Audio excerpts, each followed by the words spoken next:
ગુજરાતી વાર્તા કાળો ગુલાબ। એક રાજા હતો।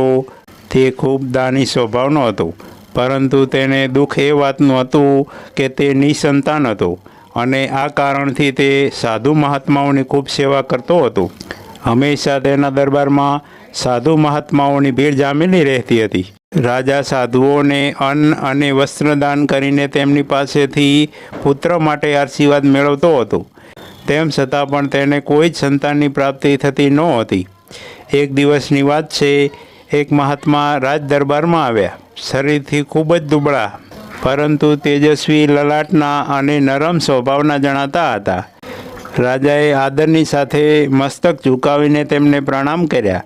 રાજાએ મહાત્માજીને ખૂબ જ સન્માન આપ્યું। મહાત્મા પ્રસન્ન થઈને બોલ્યા, રાજન, તને ખૂબ જ જલ્દી પુત્ર રત્નની પ્રાપ્તિ થશે। થોડા જ સમયમાં તારા ઘરમાં એક નહીં 3 રાજકુમાર જન્મ લેશે, પરંતુ તારી ભાગ્યરેખામાં એક મોટી ગડબડ છે। તે કઈ મહારાજ? પહેલા રાજકુમારના જન્મ સાથે જ તારી આંખોની જ્યોતિ ચાલી જશે, જેના કારણે સંતાનનું મોઢું નહીં જોઈ શકે। મહાત્માજીના આવા વચન સાંભળીને રાજા પ્રસન્ન પણ થયો અને દુઃખી પણ। પ્રસન્ન તો એટલા માટે થયો કે તેને ઘેર સંતાન થશે, અને દુઃખી એ માટે થયો કે રાજકુમારના જન્મ થતાં જ તે આંધળો થઈ જશે। રાજા હાથ જોડીને મહાત્માજીના ચરણોમાં ઝૂકી ગયો। ખૂબ પ્રાર્થના કરવાથી મહાત્માએ કહ્યું, તારી આંખોની જ્યોતિ તારો રાજકુમાર પાછી લાવી શકશે, પરંતુ તેને જંગલના એક વિશાળ પહાડ પર જઈને રાક્ષસોની સાથે યુદ્ધ કરવું પડશે। ત્યાં એક કાળા ગુલાબનું ઝાડ છે, જેની રખેવાળ કરવા એક રાક્ષસ બેસી રહે છે। રાક્ષસોને મારીને તે ગુલાબનું ફૂલ લાવવું પડશે। પછી તે ફૂલના રસને આંખોમાં નાખવાથી તારી આંખોની જ્યોતિ પાછી આવી શકે। આટલું કહીને મહાત્માજી ચાલ્યા ગયા। થોડા મહિના પછી મહાત્માના આશીર્વાદથી થોડા સમય પર રાજાને 3 પુત્ર રત્ન પ્રાપ્ત થયા।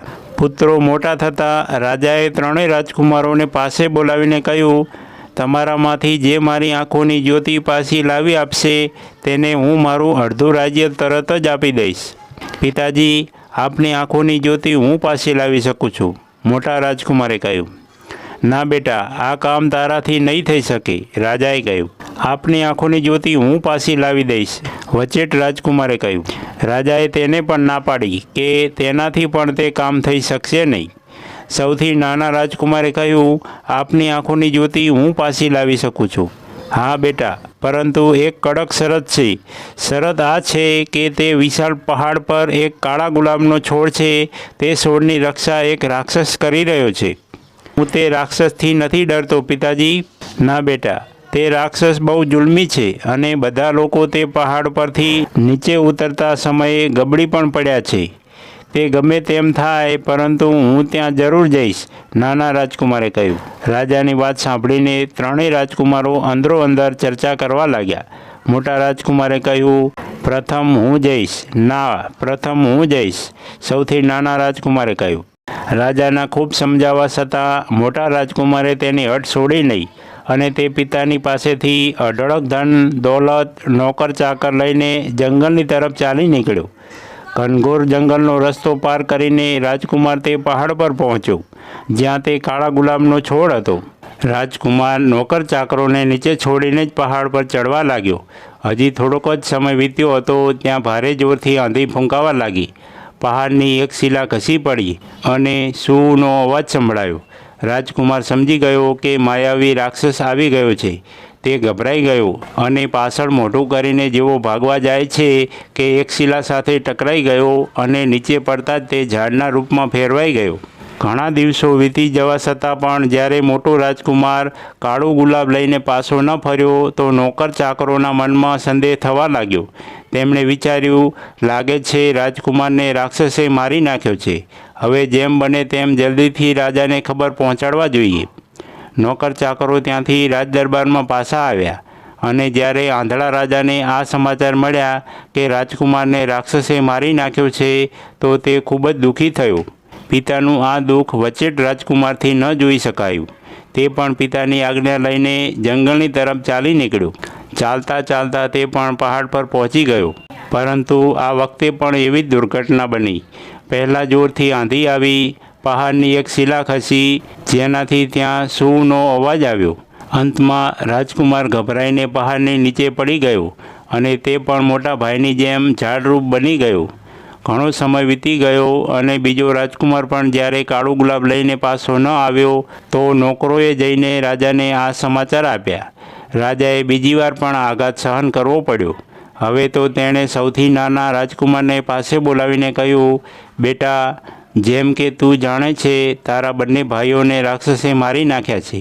તારે પણ આ કામ ખૂબ સફળતાપૂર્વક કરવાનું છે, નહીંતર હું આંધળો તો રહીશ અને તારા ભાઈઓનો જીવ પણ એળે ગયો ગણાશે. આપ ધીરજ રાખો પિતાજી, ભાગ્યમાં જે લખ્યું છે તેને મિથ્યા કરનાર કોઈ નથી.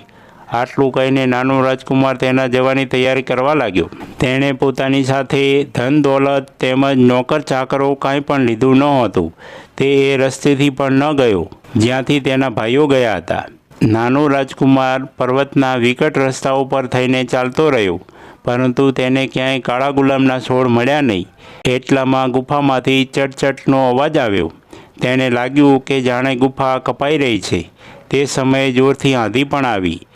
તે સમજી ગયો કે આ જ તે પહાડ છે જેના પર કાળું ગુલાબ છે. આની જ રખેવાળી કોઈ રાક્ષસ કરી રહ્યો છે, જેણે તેના બેવ ભાઈઓને મારી નાખ્યા છે. તે નાનો રાજકુમાર આ આફતથી જરાય ગભરાયો નહીં.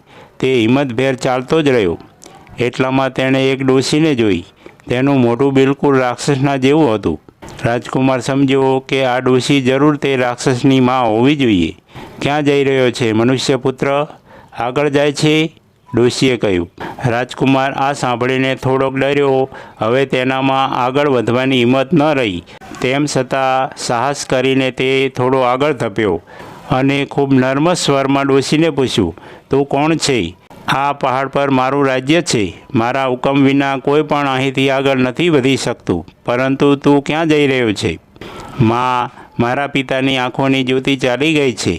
એક કાળું ગુલાબ છે, તે મને મળી જાય તો તેમની આંખોની રોશની પાછી આવી શકે તેમ છે. પરંતુ તું ત્યાં કેવી રીતે જઈ શકીશ? ત્યાં તો એક રાક્ષસ રહે છે જે તને મારીને ખાઈ જશે. પહેલાં તો મારા પાસેથી જ તારું બચીને જવું મુશ્કેલ છે. માં, તું મને કોઈ ઉપાય બતાવ જેથી મને કાળું ગુલાબ મળી જાય. ભલે તે મને માં કહી છે તો આવ.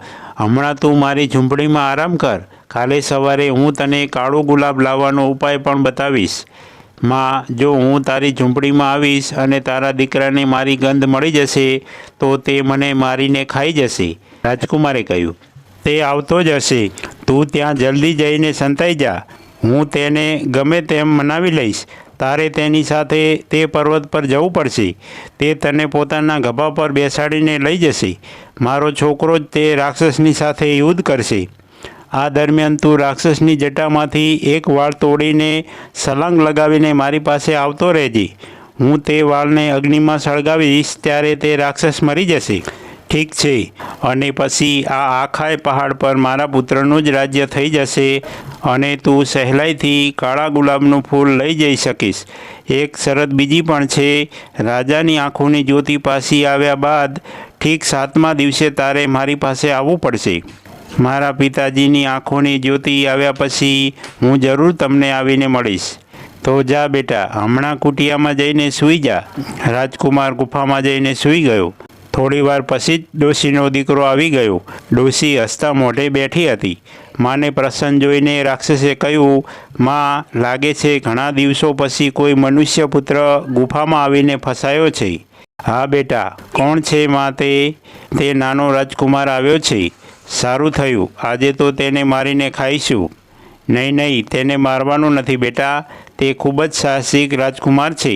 તે આપણા લોકોને મદદ કરવાના માટે આવ્યો છે. તારો દુશ્મન છે ને પેલા પર્વતનો રાક્ષસ? હા માં. તો તું તેને તારા ગભા પર બેસાડીને લઈ જજે અને તેને યુદ્ધના માટે પડકારજે. જ્યારે તે તારી સાથે લડશે તો આ રાજકુમાર તેની જટામાંથી એક વાળ તોડીને મારી પાસે લઈ આવશે, જેને હું મંત્ર ભણીને અગ્નિમાં સળગાવીશ. વાળના સળગતા જ તે રાક્ષસ યુદ્ધમાં તારા હાથે માર્યો જશે. રાક્ષસ તેની માની વાત માનીને ચૂપચાપ સૂઈ ગયો. બીજે દિવસે સવાર થતાં જ નાના રાજકુમારને કાંધે ચડાવીને તે પહાડ પર જઈ પહોંચ્યો. પોતાના દુશ્મનને જોતાં જ તે પર્વતનો રાક્ષસ ગરજી ઉઠ્યો. તેની ગર્જના સાંભળીને પર્વત પર રહેતા તમામ જીવજંતુ કંપી ઉઠ્યા. ત્યારે ડોશીનો દીકરો તેના દુશ્મન પર ત્રાટકી પડ્યો. બંને વચ્ચે યુદ્ધ થવા લાગ્યું. નાનો રાજકુમાર આ સોનેરી અવસર જોઈને તેની જટામાંથી એક વાળ તોડી નાસી છૂટ્યો. વાળ મેળવીને ડોશી ખૂબ રાજી થઈ અને મંત્ર ભણીને તેણે વાળ સળગતા અગ્નિમાં નાખી દીધો. વાળને સળગતા જ તે રાક્ષસ મરી ગયો. ડોશીનો દીકરો જીતીને પાછો આવી ગયો. બીજે દિવસે નાનો રાજકુમાર પર્વત પર ગયો અને કાળા ગુલાબનું ફૂલ લઈને તેના રાજ્યમાં પાછો ફર્યો. નાના રાજકુમાર અને કાળા ગુલાબને મેળવીને રાજા ખૂબ જ પ્રસન્ન થઈ ઉઠ્યો. આખા રાજ દરબારમાં આનંદ છવાઈ ગયો. રાજકુમારે કાળા ગુલાબનો રસ કાઢીને રાજાની આંખોમાં ટપકાવ્યો. કાળા ગુલાબનો રસ પડતા જ રાજાની આંખોની જ્યોતિ પાછી આવી.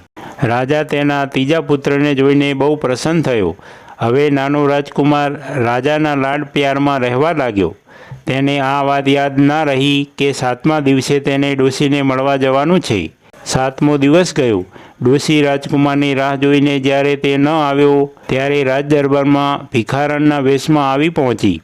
નાનો રાજકુમાર તેને ભિખારણ સમજીને ભિક્ષા આપવા માટે આવ્યો. તે સમયે ડોશીએ તેનું માયાવી રૂપ બદલી લીધું. નાનો રાજકુમાર તેને જોઈને ભયથી ચીસ પાડી ઉઠ્યો. તરત રાજ દરબારમાંથી બધા માણસો દોડી આવ્યા. ડોશીને પૂછવાથી તેણે કહ્યું, નાનો રાજકુમાર મને વચન આપીને આવ્યો હતો કે પિતાની આંખોની જ્યોતિ પાછી આવ્યા બાદ 7મા દિવસે મને આવીને મળશે. ઓહ! આ સાંભળીને રાજકુમાર ભારે ચોંકી ઉઠ્યો હતો અને આ નાનો રાજકુમાર માયામાં પડીને વચન ભૂલી ગયો. તેથી આ ગુનાના બદલામાં 7 દિવસ પછી રાજાનું મૃત્યુ થઈ જશે. આટલું કહીને ડોશી ત્યાંથી અદૃશ્ય થઈ ગઈ અને નાના રાજકુમારને વચન નહીં પાળવા બદલ ભારે પસ્તાવો થવા લાગ્યો. તેના પિતાનું 7મા દિવસે મૃત્યુ થઈ ગયું. વિદ્વાનોએ કહ્યું છે, કોઈને આપેલું વચન નહીં પાળવાથી આવું જ ફળ મળે છે. માટે વચનનું પાલન કરવું જ જોઈએ. મિત્રો, આવી દરરોજ નવી વાર્તા સાંભળવા માટે સબસ્ક્રાઈબ કરો મારી ચેનલને. ધન્યવાદ.